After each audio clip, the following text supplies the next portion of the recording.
Hmm.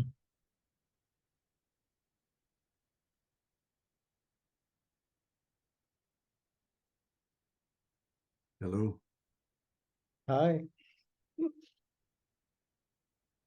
Nice to spend time with you. Yeah, nice to be with you.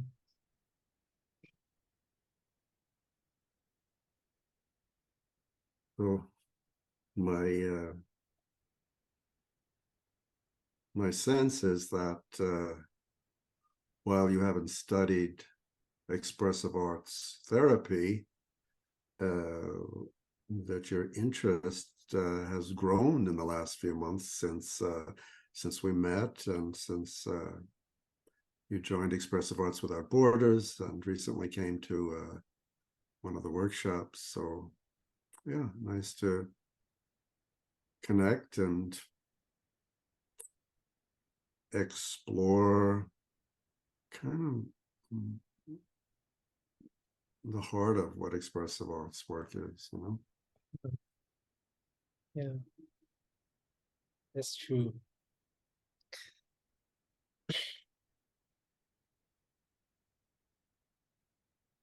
So it's been many interesting experiences every time talking with you, also being in the workshop. And yeah, it kind of made me more curious, but not about the content of what I can get from this, but rather about those kinds of experiences that I can have in uh, expressive arts work. You know, the experiences are very intimate exploration uh, with the arts as a vehicle. But what I'm interested in is the quality of the exploring. And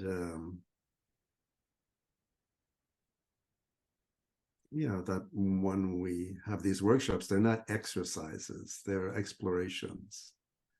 And we're not taking time out from our lives to do some exercises to be more creative, but actually relaxing, hanging out, getting a sense of when we explore delicately, it is an art, the art of delicate exploration. And sometimes we can do it as a musician or a painter or a dancer, or just the art of conversation, you know.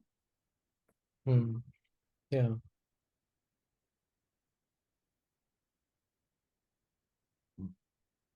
But I think the intimacy with the moment includes our humanness, it includes what's happening around us, it includes an awareness of what we're co creating.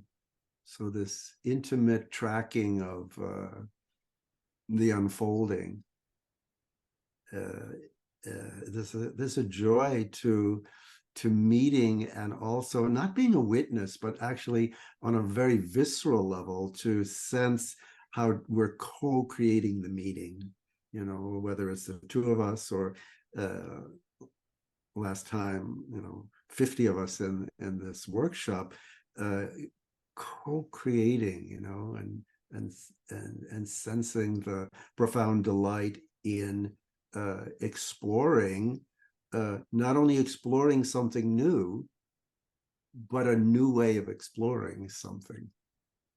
So it's not just what we're exploring is new, that the subject matter is new, but the manner with which we explore it and what's moving in us is new. Hmm. But you mean what we are exploring, I mean, what we are searching for is actually not new and it's really ancient. You always talk about the essence, Yes. about what's what's in us, kind of as a core. Yeah. So, but it's kind of finding ways of accessing that. Yes. And then once we return to the sort of that ancient core of wisdom, then it is for us to give that resonance with that core, with that essence, a spontaneous life in the here and now. So it's both. It's both come back, strengthen your connection with your source, your sources, you, and then engage with humans, animals, nature, the cosmos, engage from those deeper places on the surface. I think it's called playful. To playfully engage in your everyday life from that place of deep awareness.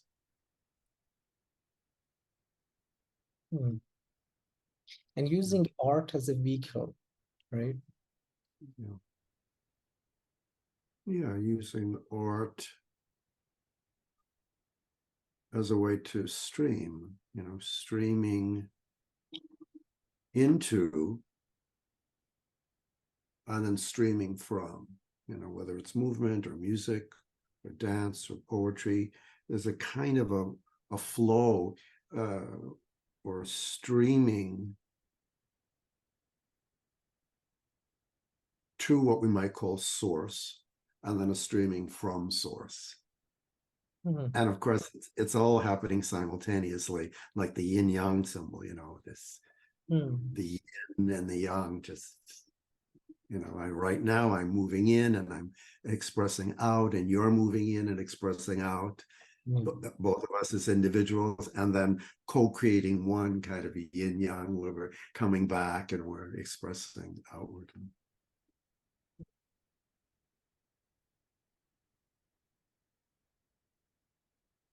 And relaxing is such an important part of that. Just relax and enjoy our capacity to flow.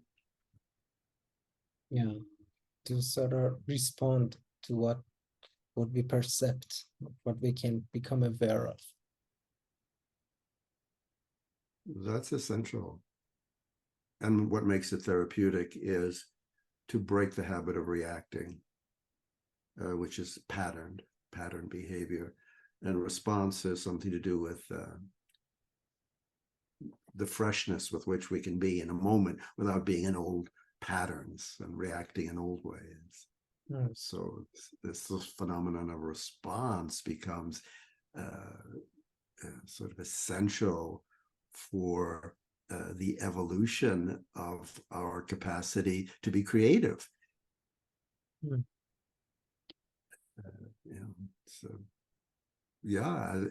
Right now, if we're responding to the unfolding and serving the unfolding of the moment, then we're co-creating something new rather than just being in, same old patterns of thinking about, but rather than thinking about, to speak from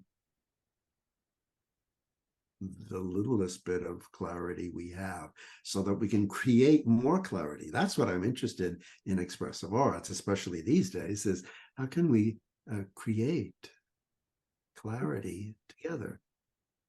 I would say, maybe that's one of the heartful intentions behind why I created this, what was first an idea of Expressive Arts Without Borders, and now it's really blossoming as a way to enjoy making sense, creatively making sense, not looking for clarity, but creating clarity together.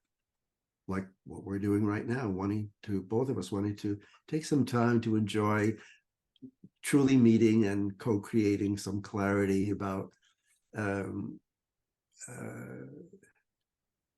this thing we're calling expressive arts or expressive arts therapy. What is this, Yeah. And through that, we truly meet. rather than talking about expressive arts, that you, Ashkan, and I find a way to meet that is not about expressive arts therapy, but is about meeting. Mm. And just like music can be a vehicle, the theory of expressive arts can be a vehicle for truly meeting. But of course, with Expressive Arts Without Borders, what I'm really interested in is all of us truly meeting. And the expressive arts work is the vehicle, but it's the phenomenon of truly meeting that is it for me. Yeah. Something that I find lovely about this is that language is not a barrier anymore, because it's connecting through a different language, which is a kind of bodily communication and emotional resonance, if I can name it like that. Yeah, there's something in expressive arts called crystallization. So it's like finding new language,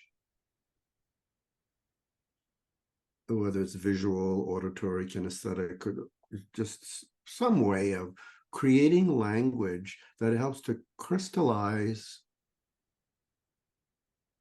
the direct knowledge. Hmm. That I don't know what I know in English. You don't know what you know in Arabic.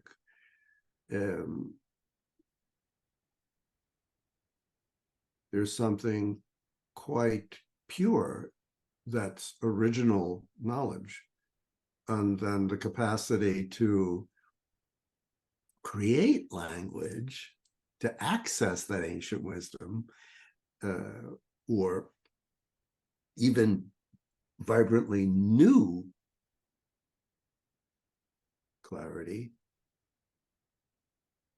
requires a sort of a delicate birthing, a birthing of something that's quite organic and quite original into some kind of language.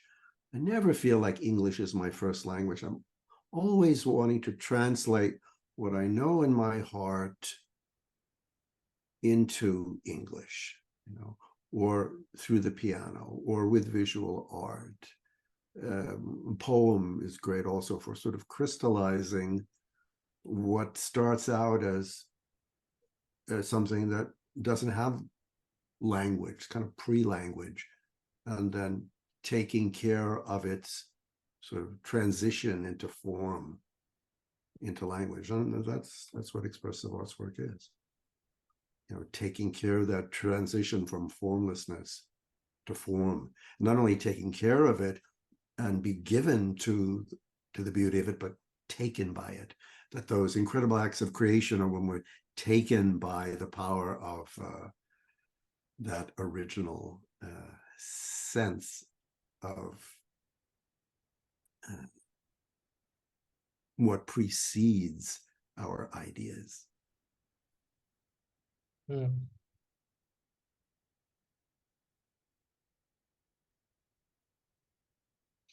It's interesting when you talk about translating into English or into sound of piano or any kind of art form. So one of the first things that I could notice when we first had a conversation was that you were so precise in your use of language, and then I was curious how that clarity is also mirrored in your language, in your use of language, when you're saying you're translating. And then now I guess it's kind of the clarity that comes from very basic sensations, and then it's translated into words and sentences and use of paradoxical words, sometimes use of similar words, or use of words that are very close but different. It's kind of expressing a kind of experience. Yeah. Yeah. Well, it's the internal experience of, like, when we like to travel in the world, Mm. to travel to new places within, and like,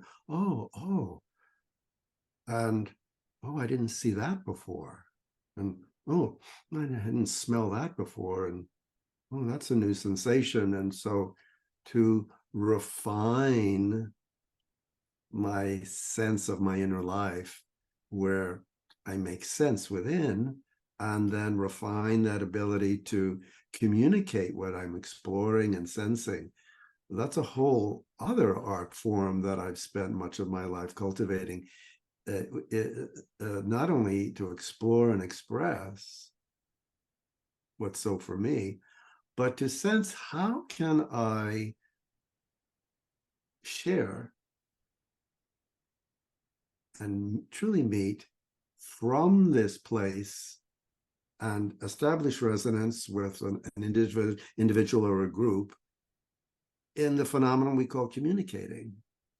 So rather than trying to communicate something and efforting, I take my hands off efforting to communicate, and I see if I can refine my ability to track what's moving in me, and it becomes thought, often heartful thought.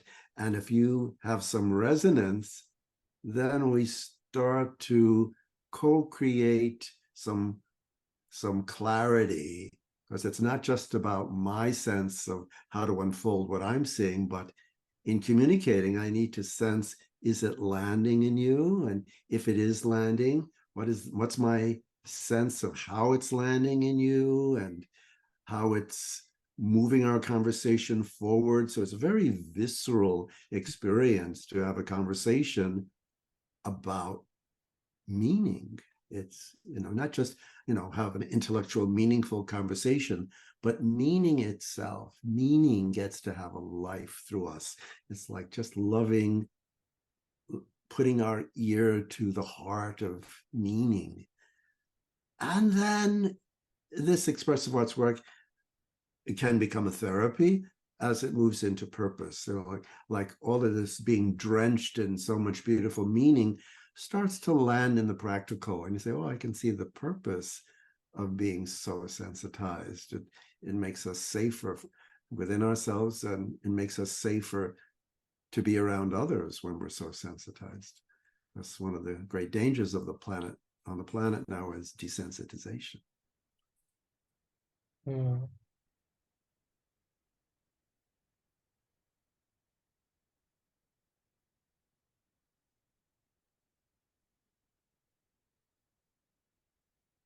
Yeah, so we just relax into the just right next, relaxing into not only being given to the conversation, but taken by it. And that shift into the unknown, into the mystery, being taken, is also at the heart of the expressive arts work, So the art of a conversation, this being taken into something new.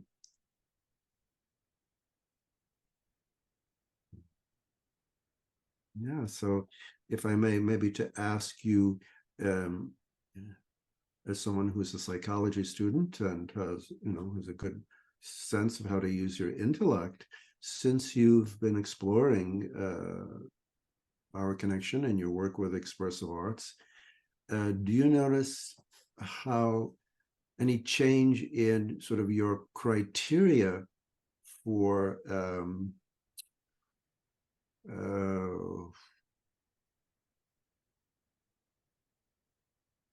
kind of like what the Buddhists call right action, for how to be in studying? Studying is this incredible phenomenon, and sort of the quality of learning. I'm wondering if your felt sense of the quality of your learning within the frame of expressive arts is affecting any of the rest of your life.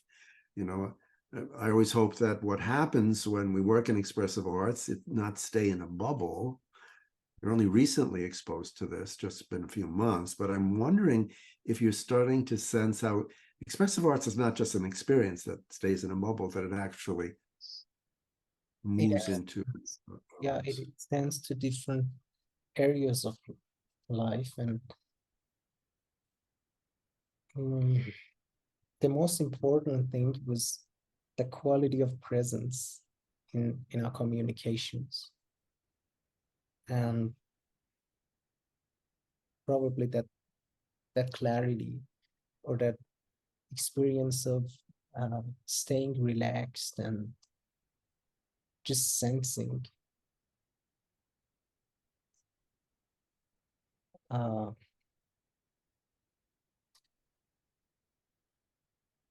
that changes my experience of my anxiety. Yeah.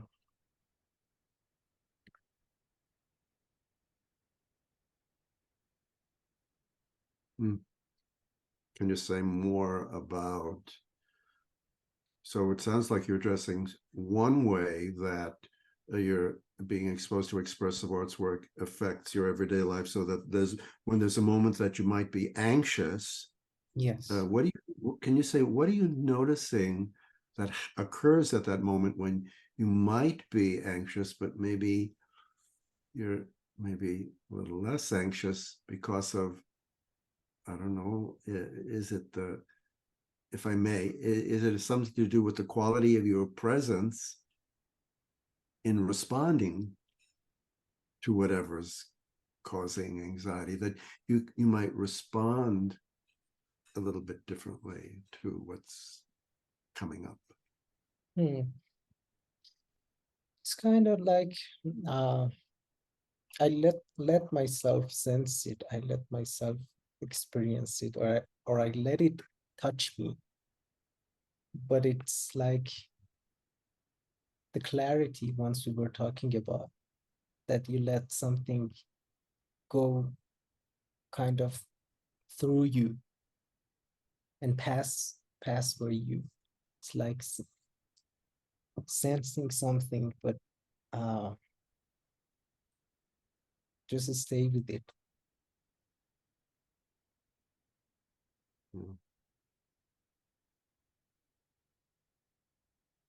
But my sense of, as you're speaking, is that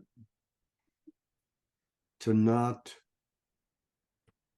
push away the anxiety or the need to change it, but rather the quality of awareness that you have becomes larger than whatever would be causing the anxiety. So the manner with which you hold the anxiety, even if it's slight, the manner with which you hold it, the quality of attention, when it's visceral, your nerves, the nervous system senses that, and it almost like it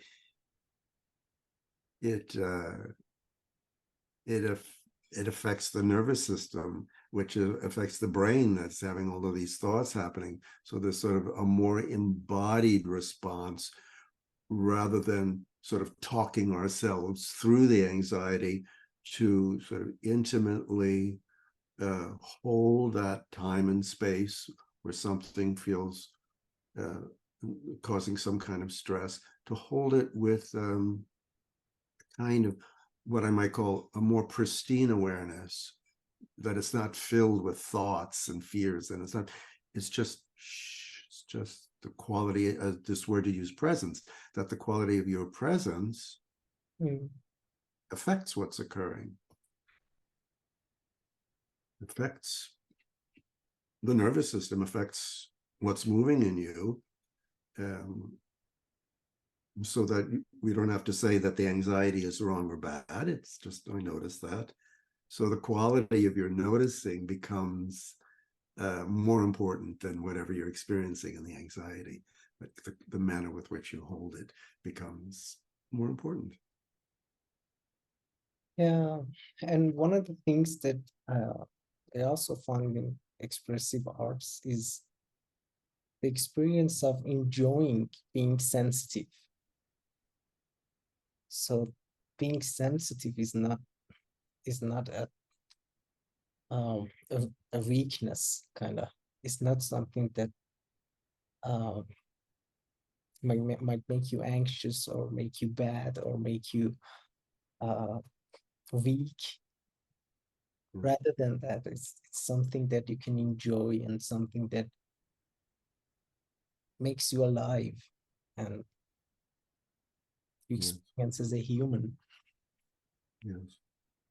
So then the sensitivity is not just a personality trait, but the sensitivity is a quality of being that it's sustainable. I'm always interested in what's sustainable. So I'm not interested in being a sensitive person because that isn't sustainable in terms of taking things personally and getting all wrapped up in what's happening in the world, and that your sensitivity makes you a little bit crazy. But I'm interested not as a personality type, but as a quality of being, being sensitized. And so it isn't so black and white that you're either sensitive or insensitive, but you're sensitive to color and you're sensitive to sound and you're sensitive to space, sensitive to the need for stillness, sensitive to the desire to respond and open and explore. So there's always something to enjoy that requires our sensitivity. Always, always, always. I find that everything I do is richer by bringing sensitivity to my actions. Everything is enriched. And I can just have quite a nice flow of liking what's occurring in a day because of the manner with which I hold everything, whether it's making breakfast or going for a walk or entering a Zoom call, so that the sensitivity isn't just, like I say, a personality type, but reality, it's just so sustainable because it's inherent. It's inherent in our being. And it shows up in our doing.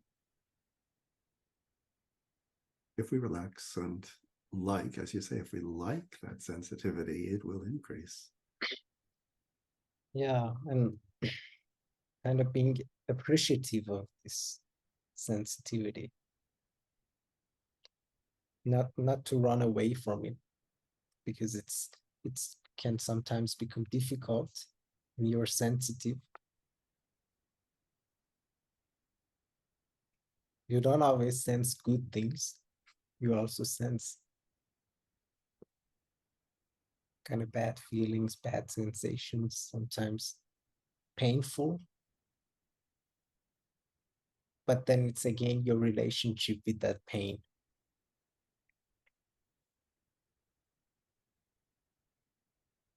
So then something difficult doesn't have to be a problem. Mhm. It's just difficult. And to have a very dear and kind relationship with difficulty is part of the expressive arts therapy work. And over the last many years, I've worked with lots of people, either as a therapist or an educator, who are moving through difficulty. And I don't get burnout because it's not that I enjoy difficulty, is I enjoy seeing that difficulty doesn't have to be a problem, and that we can respond to difficulty with wisdom. And so there's a kind of pressure when there's difficulty to go deeper, really access what you know in your heart is right action. And so there's a kind of a grace in moving through difficulty with so much dearness and kindness and intelligence that is a result of actually deciding that it need not be a problem to move through profound difficulty. So again, I'm not saying that, oh, isn't difficulty beautiful? But I am saying how we can move through difficulty can be very beautiful when we move through it. Ashkan, thank you so much for taking some time today to explore the heart of what expressive arts is. And I enjoy your sort of marriage of intellect and heart and soul. I sent them all sort of swirling around as you ask questions or you respond and explore. And I join you in that. And that's sort of my vision of Expressive Arts Without Borders, that we're just this swirling celebration of inquiry. So thank you so much for the manner with which you held our time together. Thank you. It's always a pleasure connecting with you, although we are in very different places in the world and different time zones now that we are speaking. But yeah, I can sense the connection.